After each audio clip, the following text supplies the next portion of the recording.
శ్రీగురుభ్యో నమః. హరి ఓం.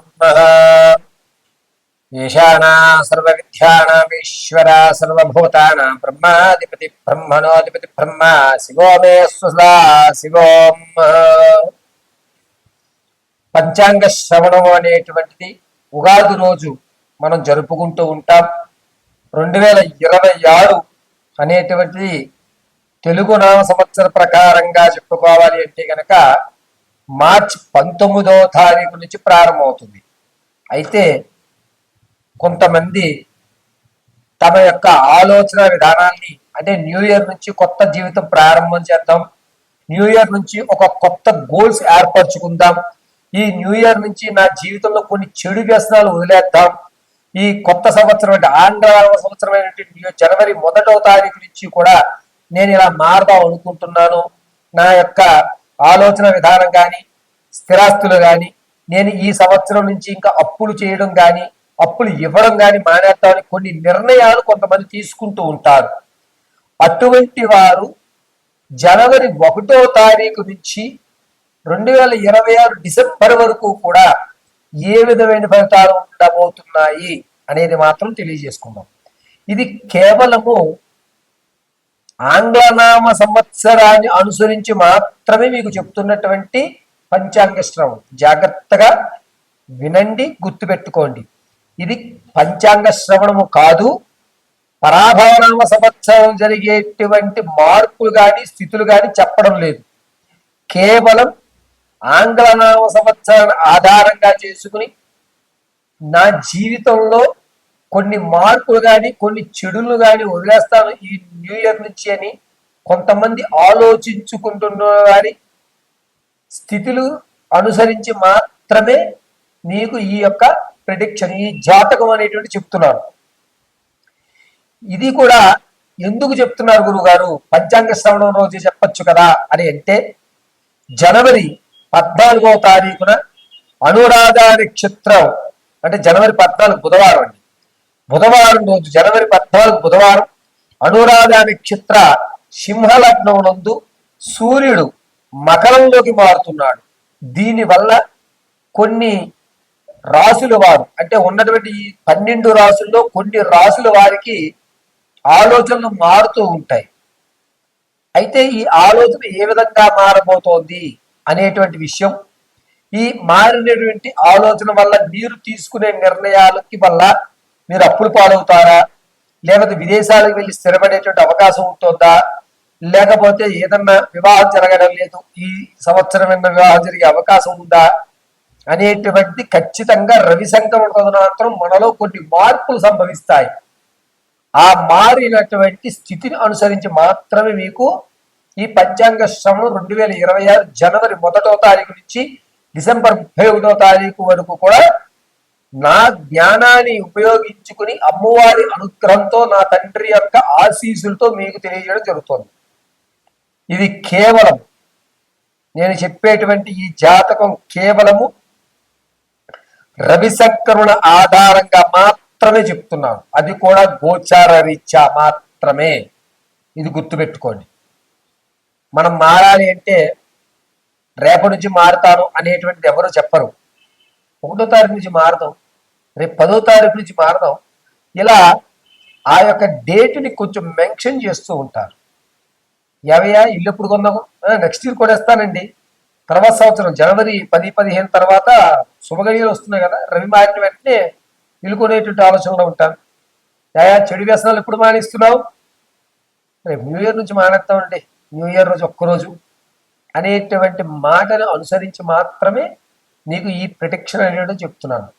అయితే 2026 మార్చి 19వ తారీఖు గురువారం నుంచి పరాభవనామ సంవత్సరం వస్తుంది కాబట్టి దాని ముందులో మీకు పంచాంగ శ్రవణం చేసి గ్రహణాలు ఇప్పుడు వస్తున్నాయి, ఎన్ని గ్రహణాలు ఉన్నాయి, ఈ గ్రహణాల్లో ఏ రాసుల వారికి ఇబ్బందులు కలుగుతున్నాయి, రాజు మంత్రి సైన్యాధిపతి శయ్యాధిపతి షష్ఠమాధిపతి ఎవరు ఉన్నారు, వారి యొక్క ఆలోచన విధానాన్ని బట్టి పరాభవనామ సంవత్సరం ఏ విధమైన మార్పు జరుగుతున్నాయి అనేది మనం రానున్న రోజుల్లో అంటే మార్చి 1వ తారీఖున తెలియజేసుకుందాం.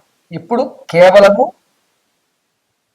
ఆంగ్లనామ సంవత్సరం ఆధారంగా జనవరి 14వ తారీఖు బుధవారం రోజు అనురాధ నక్షత్రంలో సింహలగ్నంలో సూర్యుడు మకరంలోకి మారడం అనేటువంటి దాన్ని బేస్ చేసి మాత్రమే గోచార రీత్యా మీకు ప్రిడిక్షన్ చెప్పడం జరుగుతుంది. ఇది కేవలం గోచార రీత్యా మాత్రమే. మీ వ్యక్తిగతమైనటువంటి విషయాన్ని తెలుసుకోవడానికి కింద స్క్రోల్ అవుతున్న నెంబర్ సంప్రదించండి. ఇలా సంప్రదించి date of birth, time, place of birth మాకు వాట్సాప్ చేయడం, దాన్ని అనుసరించి మీ పూర్తి జాతకాన్ని వివరించడం జరుగుతుంది.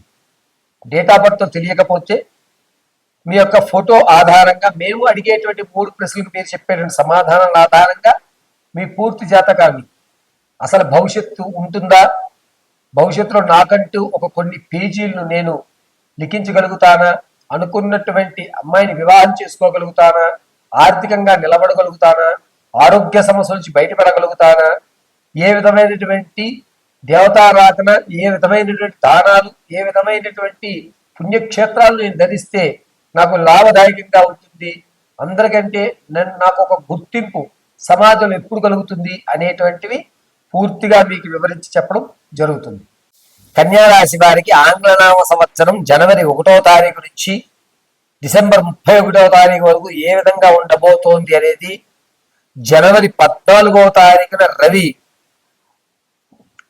మకరంలోకి ప్రవేశించడం వల్ల, అందులోనూ సింహలగ్నం అనురాధ నక్షత్రయుక్తంతో మారడం వల్ల జరిగేటువంటి విపత్తులు ఏమిటి అనేది తెలుసుకుందాం.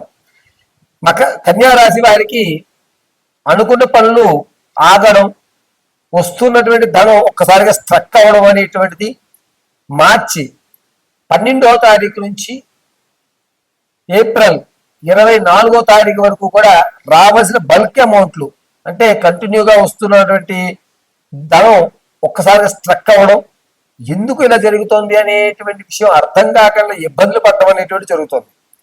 పైగా పరాభావనవ సంవత్సరం మార్చి 19వ తారీఖు తర్వాత నుంచి కూడా దైవానికి సంబంధితమైన కార్యక్రమాల్లోనే పాల్గొవాలి, ఏది శాశ్వతం కాదు, భగవంతుడు నాకు ఈ జన్మ ఎందుకు ఇచ్చాడు అనేటువంటి వైవిధ్యమైనటువంటి ఆలోచనతో కొనసాగుతూ ఉంటారు కన్యారాశి వారు.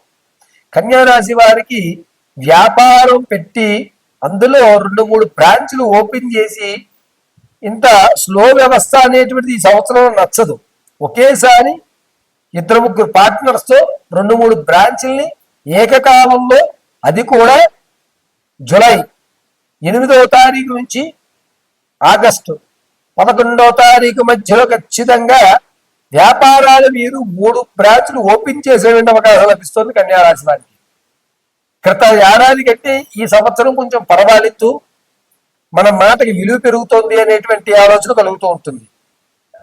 కన్యారాశి వారు ఆరోగ్యం విషయం దగ్గరికి వచ్చేసరికి ఈ చెవి దగ్గర నుంచి భుజం వరకు కూడా చాలా జాగ్రత్తగా ఉండవలసిన ఆలోచన, వినికిడి తగ్గేటువంటి అవకాశం ఆగస్టు 8వ తారీఖు నుంచి సెప్టెంబర్ 4వ తారీఖు మధ్యలో జరిగేటువంటి అవకాశం లభిస్తోంది.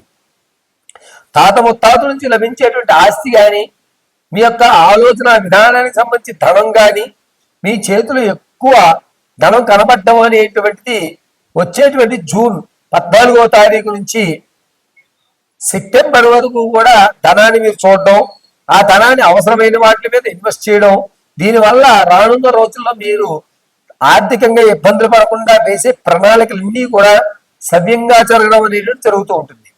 కన్యారాశి వారు ఏప్రిల్, మే, జూన్ ఈ 3 నెలలు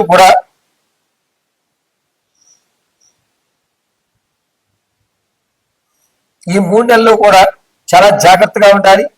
ఈ 3 నెలల్లో మీ పాత బంధాలు ఏవైతే ఉన్నాయో వాటి వల్ల వచ్చేటువంటి భవిష్యత్తుకి ఇబ్బంది పెట్టేటువంటి విధంగా మిమ్మల్ని బ్లాక్మెయిల్ చేసేటువంటి అవకాశం ఈ 3 నెలల్లో ఎక్కువ కనబడుతోంది. మీ పాత స్నేహాలు కానీ, పాత బంధాలు కానీ ఏవైతే ఉంటాయో వాటికి సంబంధించిన ఆధారాలు ఏవైతే ఉంటాయో వాటిని గోప్యంగా ఉంచుకోండి, లేదా వాటిని పూర్తిగా నాశనం చేయడం చాలా మంచిది.